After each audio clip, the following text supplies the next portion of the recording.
Noted transphobe Matt Walsh is crying again. So he's doing what he normally does and what he's great at, I guess. On social media, Walsh shared an article and then his own personal anecdote about Chipotle. He said, I went to Chipotle and they said, oh, they can only take orders online because they're understaffed. I asked why I couldn't just tell him my order since he's standing right in front of me. He said he doesn't have the staff to take my order verbally, but can take it online. The sad part is that like half a dozen people were actually complying and standing at the counter typing their orders into their phones. None of them questioned why they had to do it that way. None of them questioned. Right? Well, first off, again, cry more. Because that's what he's doing, ultimately, being a super Karen and say, well, why can't I just give you my order for my burrito? Well, let me tell you the reason.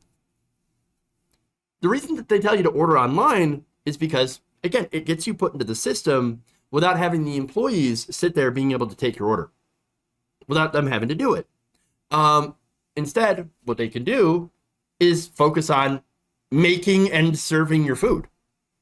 Again, we're talking about understaffed, okay?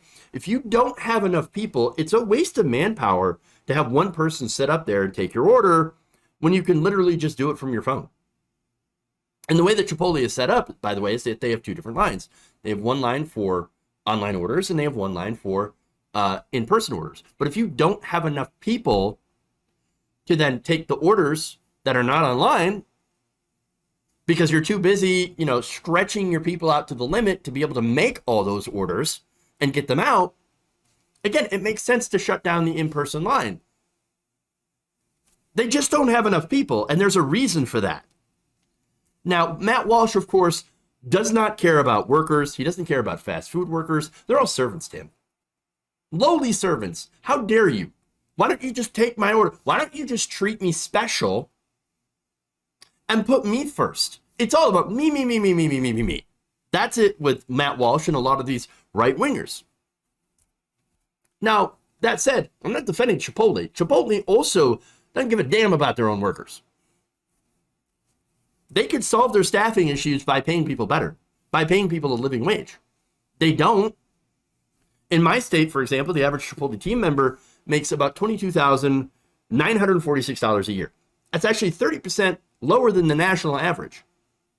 So they don't make a lot of money here. And even if you're making $15 an hour, remember that's $30,000 a year. That's not very much. Not very much at all.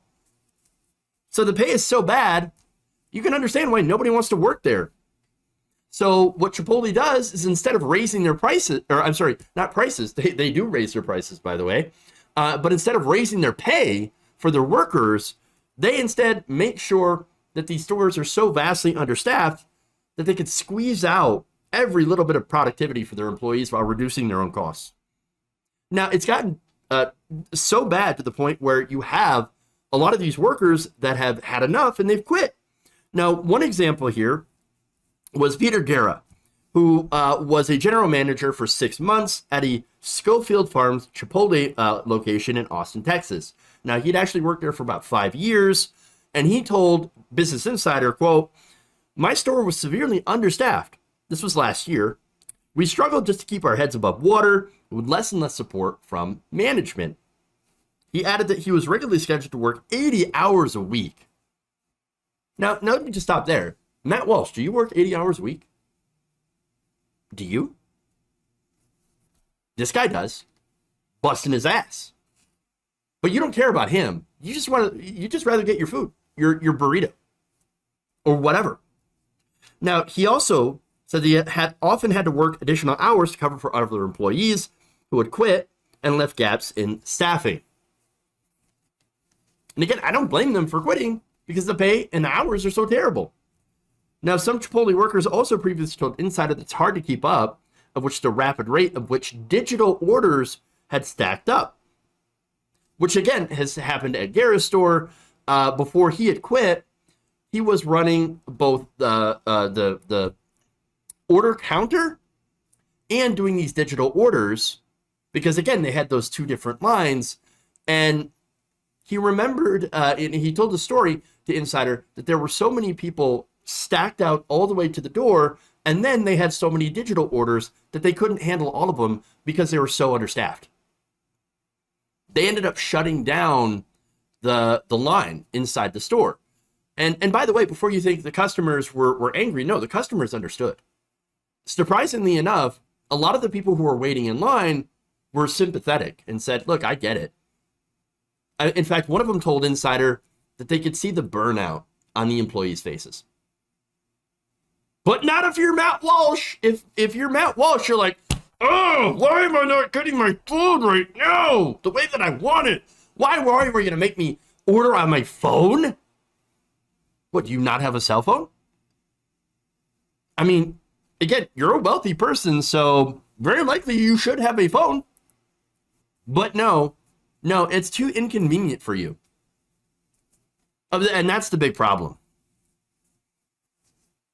Guerra then said the constant pressure to serve so many customers at once made it seem like he was being set up by management to fail by the company's leadership.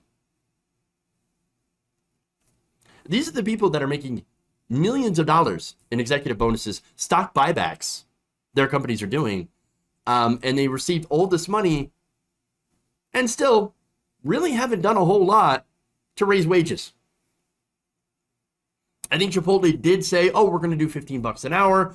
Not enough. Not enough. Should be a lot more for the stuff that they're putting people through. And again, if you want to keep employees, that's what you're going to have to do. But no, these people would rather wreck the economy.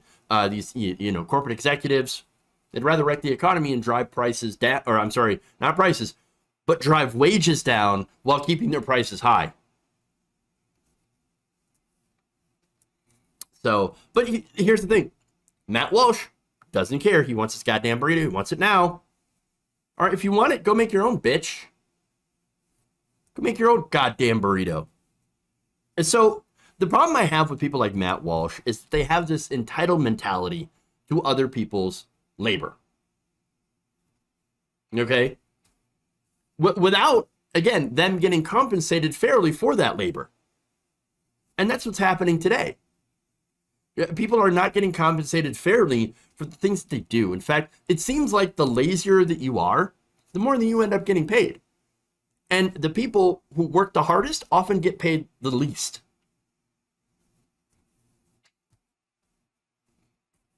But here's the thing, too. On that, Matt Walsh wouldn't survive a day in an actual kitchen. No way, doing actual work. The boy is too soft. Too soft, paper thin skin. Would never last. I don't think he's worked a day in his life. Now, I actually have. I've worked in factories. I've worked in grocery stores. I used to take general merchandise and groceries off trucks. I used to stock shelves. I've worked in a kitchen. I've done work. Matt Walsh, I guarantee he hasn't done a damn thing. What does Matt Walsh do all day? He complains about transgender people and obsesses about their genitals. That's who Matt Walsh is. What a sad, sad man.